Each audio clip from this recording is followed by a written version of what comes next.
साथियों नमस्कार, मैं हूं नीरज पटेल और आप देख रहे हैं नेशनल जनमत। लखनऊ के मान्यवर कांसीराम सांस्कृतिक स्थल में मैं खड़ा हुआ हूं।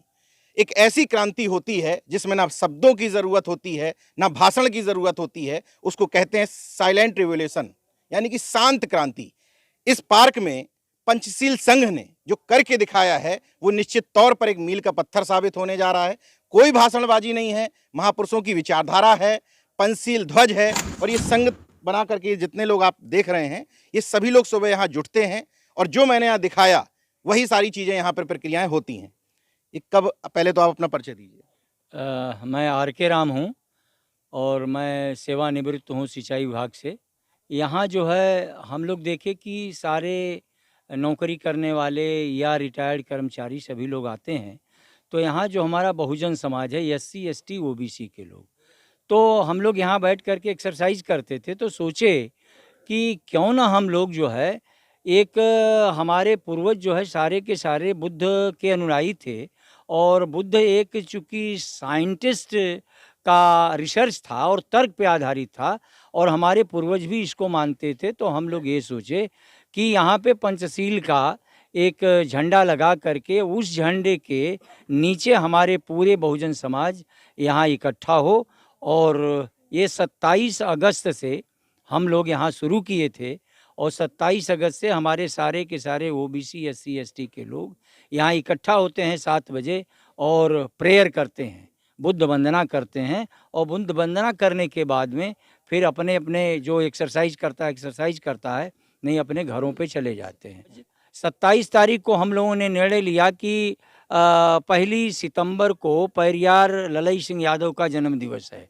इस पार्क में पंचशील झंडे के नीचे हम उनका प्रतिमा रख करके और माल्यार्पण किए और माल्यार्पण करने के बाद में उनकी जो व्यक्तित्व और कृतित्व था उसके बारे में यहाँ बताया गया। फिर हम लोग जगदेव प्रसाद कुशवाहा का परिनिर्माण दिवस था और उनकी भी प्रतिमा रख करके परिनिर्माण पे श्रद्धांजलि अर्पित की। शिक्षक दिवस के दिन हम लोग ये सोचे कि सावित्रीबाई फूले जो हमारे बहुजन समाज की थी और उनके साथ एक फातिमा बेग थी जो मुसलमानों की भारत में पहली महिला शिक्षिका हुई, उस अवसर पे भी हम लोगों ने कुछ अपना जो है बातचीत किया। बहुत सारे वो लोग जो कहते हैं कि पाखंड का विकल्प क्या है, उस तरफ मनोरंजन है तो हमारे बच्चे उस तरफ चले जाते हैं। विकल्प है, सुबह सुबह पार्क में एक्सरसाइज भी होती है, हंसी ठिठोली भी होती है, बातचीत भी होती है और बच्चों का मनोरंजन के साथ साथ महापुरुषों की शिक्षा यहाँ पर दी जाती है। मिशन क्या है इसके पीछे, क्योंकि नाम भी आपने रखा PSS, और किस तरह का रिस्पांस मिल रहा है? सर, मैं सत्यराम हूँ और इलाहाबाद बैंक से रिटायर्ड हूँ। रहने वाला उन्नाव जनपद बांगरमऊ का हूँ। सर, यहाँ पर जैसा कि हमारे मान्यवर R.के. राम साहब ने बताया कि सभी लोग बहुजन समाज के यहाँ पे घूमते थे, हम लोग एक्सरसाइज करते थे। तो आपस में हम राम साहब, हमारे उमेश पटेल साहब और ये नेताजी डॉक्टर साहब और यादव जी, अशोक यादव जी, सब लोगों ने ये विचार किया कि हम लोगों का जो समाज है, क्यों ना हम लोग तथागत गौतम बुद्ध के बताए हुए रास्ते पर ही चलते हैं, उन्हीं की विचारधारा को आगे बढ़ाते हैं। तो यहाँ पर एक पंचशील का झंडा लगाया जाए, उसके नीचे फिर बुद्ध वंदना की शुरुआत की जाए। इसी उद्देश्य के तहत इस झंडे को बनाने का स्टैंड का जिम्मा हमारे अशोक यादव जी किए, स्वयं बनवा के लाए, यहाँ पे लगाया। दूसरा, इस झंडे को प्रतिदिन सुबह 5:45 बजे हमारे पाल जी हैं जो नियमित तौर से बिना किसी रुकावट के यहाँ पे लगा देते हैं। तो हम लोगों का सर उद्देश्य ये है कि जो बहुजन समाज है, मूल निवासी समाज है, अब जब से हम लोगों ने ये शुरू किया है वंदना, तो तमाम लोग जो इस पंचशील झंडे को देख करके स्वयं आ रहे हैं और समाज से यहाँ पे जुड़ रहे हैं। अब जब हमारा समाज एक जगह एकत्रित हो जाएगा तो उसके बाद में फिर हम लोग दिशा तय कर लेंगे कि हमारे समाज को आगे क्या करना है। एक बात और क्लियर है, ज्यादातर मंचों पर चर्चा होती है कि एक झंडे के नीचे आ जाओ, लेकिन इस पार्क से एक बात क्लियर है कि वो झंडा राजनीतिक नहीं हो सकता, वो झंडा सांस्कृतिक और सामाजिक ही हो सकता है। इसलिए सभी लोग इस झंडे के नीचे आ गए।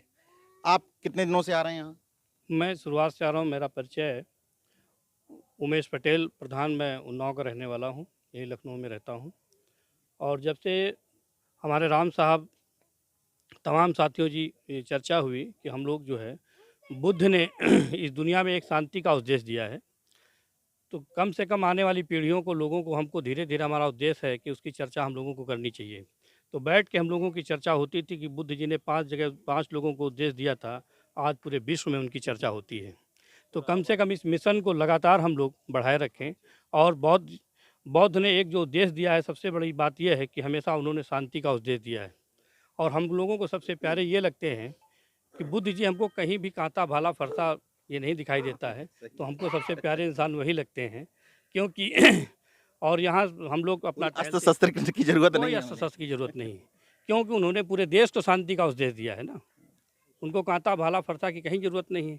और तमाम उन्होंने जंगलों में तपस्या की, उनके साथ कहीं कुछ बाल बांका नहीं हुआ। हम लोगों ने एक बीड़ा उठाया है कि अपने महापुरुषों को हम लोग याद करें और याद करके आने वाली पीढ़ियों को एक जनादेश दें। मतलब युद्ध नहीं, बुद्ध। हाँ, बुद्ध। हमारे प्रधानमंत्री भी जब जाते हैं अमेरिका तो कहते हैं, मैं बुद्ध की धरती को हूँ, मैं युद्ध नहीं चाहता हूँ, मैं चाहता अमन परस्ती। मगर यहाँ जो होता है उसका कभी कभी विपरीत होता है। यहाँ पर महिलाओं की भी और बच्चों की सहभागिता ठीक ठाक रहती है। बच्चे अपना खेलते हैं, कूदते हैं, कुछ बातों को यहाँ समझने की कोशिश करते हैं। आप भी शुरू से बात से आ रही हैं? जी हाँ, मैं भी शुरू से आ रही हूँ। चाहे बारिश हो, चाहे तूफ़ान हो, मगर मुझे यहाँ आना है। क्योंकि जब तक हमने बुद्ध जी को नहीं समझा, तब तक अंधेरे में रहे, देवी देवताओं की पूजा करते रहे। जब मैंने लिटरेचर को समझा और बुद्ध जी को समझा, तब जाना कि बुद्ध जी ही जो हैं वो असली में हमारे भगवान हैं। यही चीज़ हम अपने बच्चों को भी बताते हैं, क्योंकि हमें लिटरेचर वो पढ़ाया नहीं गया। और हम साइंस के स्टूडेंट हैं, तो हमने हिस्ट्री भी नहीं पढ़ी। और हमारे फादर तो मतलब वो बौद्धिस्ट थे, मगर उन्होंने कभी हमको बताया नहीं। वो मंदिर कभी नहीं गए, मगर उन्होंने हमें नहीं बताया। हमें अगर बताते तो आज हम कहीं और होते। तो अब हम वो बच्चों को ही शुरू से बता रहे हैं, और मैं कंटिन्यू यहाँ पे पार्टिसिपेट करती हूँ। मुझे बहुत अच्छा लगता है। जो लोग कहते हैं कि हम तो बदल गए, हमारे घर से बच्चे नहीं बदल रहे, पत्नियां नहीं बदल रही, उनके लिए भी एक विकल्प है कि लाओ तो, ट्राई तो मारो, सब कोई बदलेगा। सभी लोगों को मेरा नमो बुद्धाय। मैं विजय लक्ष्मी गौतम, लक्ष्य कमांडर, भारतीय समन्वय संगठन लक्ष्य से। जैसा कि आप देख रहे हैं कि कितने विधिवत तरीके से यहाँ पर हम लोग बुद्ध वंदना करते हैं, और वाकई मुझे बड़ा अच्छा लग रहा है कि तमाम संगठन के लोग कहते हैं कि लोग इकट्ठा नहीं होते हैं। और ये झंडा एक इस बात का प्रतीक है कि बिना किसी संगठन के, बिना किसी राजनीति के, इस झंडे के नीचे हम लोग इकट्ठा होते हैं और यहाँ बुद्ध वंदना करते हैं। इससे हमारे अंदर एक जुड़ाव उत्पन्न होता है। टहलने तो हमारे लोग बहुत सालों से यहाँ पर आ रहे थे, लेकिन जो एकजुटता का प्रदर्शन इस झंडे के नीचे आज हुआ है, ये आज से पहले नहीं हुआ था। इसी प्रकार की क्रांति आएगी जब हम लोग झंडे के नीचे इकट्ठा होंगे। अशोक कुमार यादव। जिस तरीके से एक विचारधारा विशेष के लोग यहाँ पे एक हिसाब से तांडव कर रहे थे, हम लोग बैठा करते थे और यहाँ पे फ्लैग मार्च लाठियों से होता था, तो ये लगा कि हमारा समाज कहीं न कहीं एकजुट नहीं है।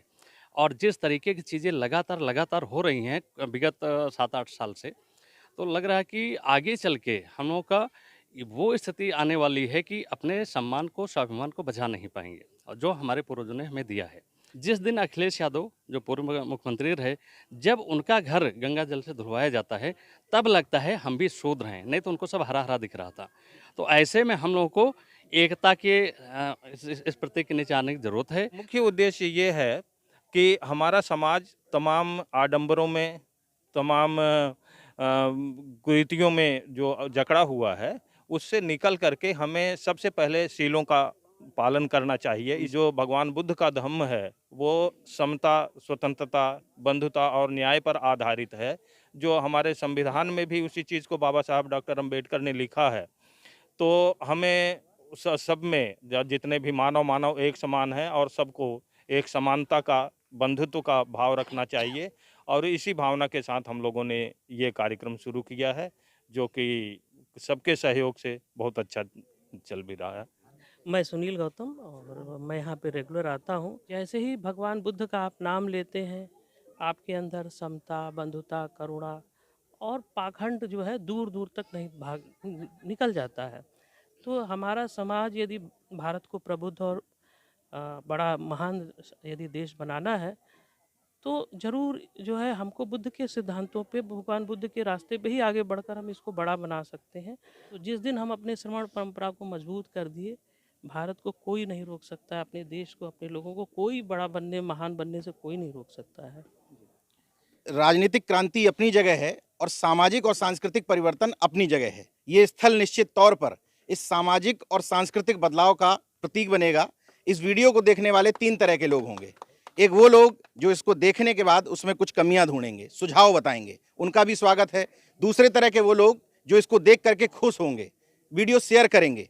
तीसरे किस्म के लोग जो पसंद करेंगे और अपने आसपास की जगह पर इसी तरह से पंचशील ध्वज लगा करके उसका पालन करवाएंगे और इस कारवां को आगे बढ़वाएंगे। मुझे लगता है कि यही इन लोगों का मकसद है कि शांति के साथ, बिना किसी का विरोध किए, बिना किसी से झगड़ा किए, अपने मिशन को, अपनी विचारधारा को आगे बढ़ाना है।